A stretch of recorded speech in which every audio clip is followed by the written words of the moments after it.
Good evening everyone, আমি সোমনাথ পান্ডে। আজকে মূলত কথা বলবো কর্ণাটকে লো ফিসের মধ্যে সব থেকে ভালো 5টা কলেজ অ্যাডমিশন নিতে গেলে তোমাদেরকে কিন্তু কর্ণাটকে রেজিস্ট্রেশন করতে হবে। কর্ণাটকটা একটা গ্রেট অপরচুনিটি হবে তোমাদের জন্য। ফি স্ট্রাকচার কিন্তু 7,63,000 টাকা পার অ্যানাম।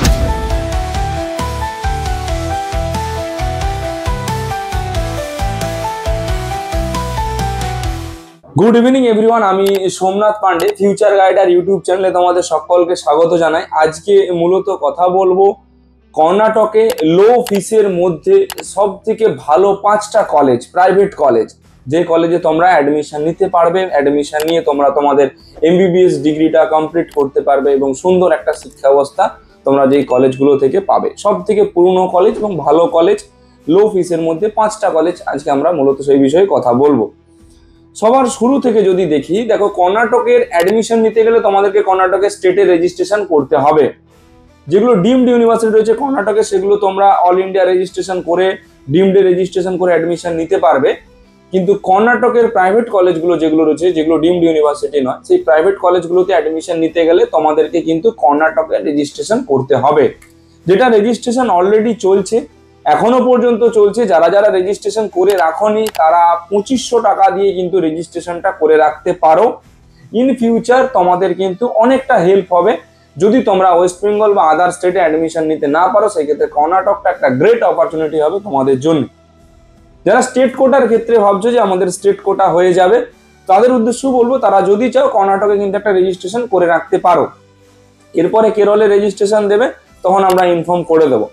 এইবার আসি যে অ্যাডমিশন প্রসেস কি রয়েছে। দেখো, বিভিন্ন স্টেটের অ্যাডমিশন প্রসেস রয়েছে বিভিন্ন রকম, কিন্তু টপ অফ দ্য বটমে সেটা থাকে, সেটা হচ্ছে সেই স্টেটের অ্যাডমিশন বোর্ড বা তোমার হচ্ছে কাউন্সিল বোর্ড। যেমন আমাদের ওয়েস্ট বেঙ্গলের ক্ষেত্রে রয়েছে WBMCC, বিহারের ক্ষেত্রে রয়েছে বিহার BCS, তেমনি কর্ণাটকের তোমার ক্ষেত্রে রয়েছে KEA, কর্ণাটকা এক্সাম অথরিটি। তো এই KEA এর কিন্তু ফর্ম অলরেডি ছেড়ে দিয়েছে। ফর্ম ফিল আপ করে তোমাদেরকে সিম্পল প্রসেসে রেজিস্ট্রেশন করে রাখতে হবে। তারপরে চয়েস ফিলিং, চয়েস লকিং, তারপরে অ্যালটমেন্ট লেটার, তারপরে হচ্ছে অ্যাডমিশন। যদি দেখি যে টপ 5 কলেজ, যে প্রাইভেট কলেজগুলো আমরা মেনশন করলাম, সেই টপ 5 প্রাইভেট কলেজ কি কি রয়েছে উইথ তাদের ফি স্ট্রাকচার। সবার প্রথমে যে কলেজটা থাকছে সেটা হচ্ছে সেন্ট জোনস মেডিকেল কলেজ। অনেক স্টুডেন্টদের রয়েছে ড্রিম একটা, যে আমরা সেন্ট জোনস মেডিকেল কলেজে পড়বো।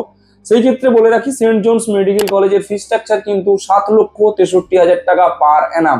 হ্যাঁ, ঠিকই শুনেছো, 7,63,000 টাকা পার অ্যানাম কিন্তু সেন্ট জোনস মেডিকেল কলেজের ফিস রয়েছে। হোস্টেল আর তোমার হচ্ছে লজিং ফুডিং এগুলো সব আলাদা, অ্যাকোমোডেশন চার্জ এগুলো আলাদা। আমি বলছি শুধুমাত্র টিউশন ফিস। যদি বলি যে বাকি যে 4টা কলেজ রয়েছে, সেই 4টা কলেজের ফি স্ট্রাকচার কেমন হবে, 4টা কলেজের ফি স্ট্রাকচার কিন্তু তুলনামূলকভাবে সেন্ট জোনস মেডিকেল কলেজের থেকে একটু বেশি। 4টা কলেজের নাম যদি আমরা জেনে নিই, সবার প্রথমে দেখো, আমরা তো বললাম সেন্ট জোনস রয়েছে, তারপরে দ্বিতীয় নম্বর যেটা থাকে সেটা হচ্ছে রামায়া মেডিকেল কলেজ। তৃতীয় নম্বর আমরা যে মেডিকেল কলেজটা রেখেছি সেটা হচ্ছে ক্যাম্পেগোদা মেডিকেল কলেজ। চতুর্থ নম্বরে যে কলেজটা আছে সেটা হচ্ছে BGS গ্লোবাল মেডিকেল কলেজ। পঞ্চম নম্বরে অর্থাৎ 5th পজিশনে যে কলেজটা রেখেছি সেটা হচ্ছে doctor BR Ambedkar medical college.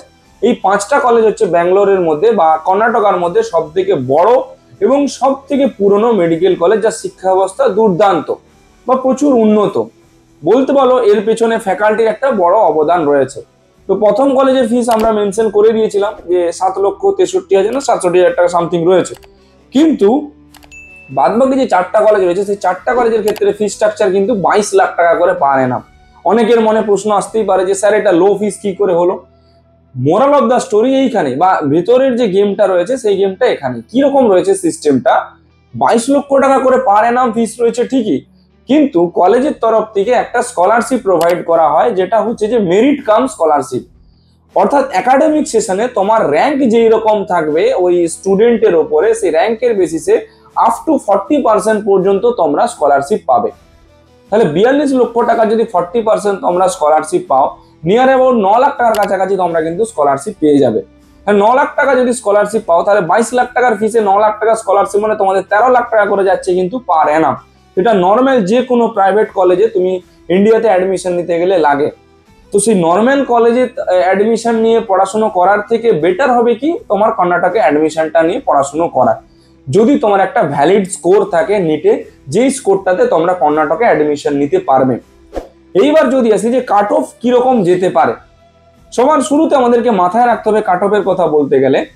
দেখো, আমাদের ওয়েস্ট বেঙ্গলের গভর্নমেন্ট কলেজে যে কাট অফ যায়, প্রাইভেট কলেজে স্টেট কোটায় কিন্তু কাট অফ যায় তার থেকে 16 থেকে 18 নাম্বার কম।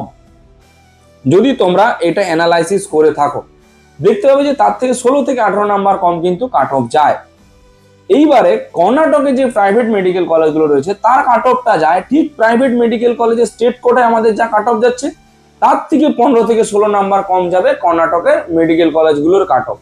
ইন কেস ধরে রাখো তোমার একটা স্কোর এলো এমন যে স্কোরটাই তুমি আমাদের এইখানে স্টেট কোটায় পেলে না, যদি তোমার বাজেট থাকে তুমি ম্যানেজমেন্ট কোটায় পার অ্যানাম 8 থেকে 10 লাখ টাকা ব্যয় করে কর্ণাটক থেকে তোমার এমবিবিএস ডিগ্রিটা কমপ্লিট করতে পারবে, তাহলে সেই ক্ষেত্রে তোমাকে কিন্তু কর্ণাটক নিয়ে চিন্তা ভাবনা করতে হবে, বা কর্ণাটকের একটা ভালো কলেজ তোমার কিন্তু বাকেট লিস্টে রাখতে হবে।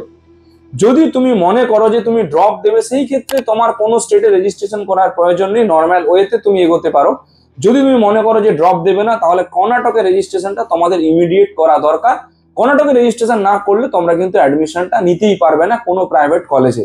শুধুমাত্র ডিমড ইউনিভার্সিটিতে তোমরা অ্যাডমিশন নিতে পারবে, কিন্তু কোনো প্রাইভেট কলেজে অ্যাডমিশন নিতে পারবে না। নেক্সট ভিডিওতে আমরা নিয়ে আসবো যে একটা আদার স্টেটের প্রাইভেট মেডিকেল কলেজ থেকে পড়লে নিট পিজিতে কি কি সুবিধা পাবে, বা নিজের স্টেটে প্রাইভেট মেডিকেল কলেজ থেকে পড়লে বা গভর্নমেন্ট মেডিকেল কলেজ থেকে পড়লে নিট পিজিতে কি কি সুবিধা পাবে। ভিডিওটা কেমন লাগলো একটু আমাদের জানিও, যদি একটু ইনফরমেটিভ বলে মনে হয় তাহলে সকলের সঙ্গে শেয়ার করে দিও। আর যদি অ্যাডমিশন রিগার্ডিং কারো কোনো হেল্প লেগে থাকে তোমরা আমাদের কাউন্সিলিং এনরোল করতে পারো, বা আমাদেরকে তোমরা সেই মতো বুঝে ইনফর্ম করতে পারো, আমরা রয়েছি তোমাদের গাইড করে দেওয়ার জন্য। Thank you.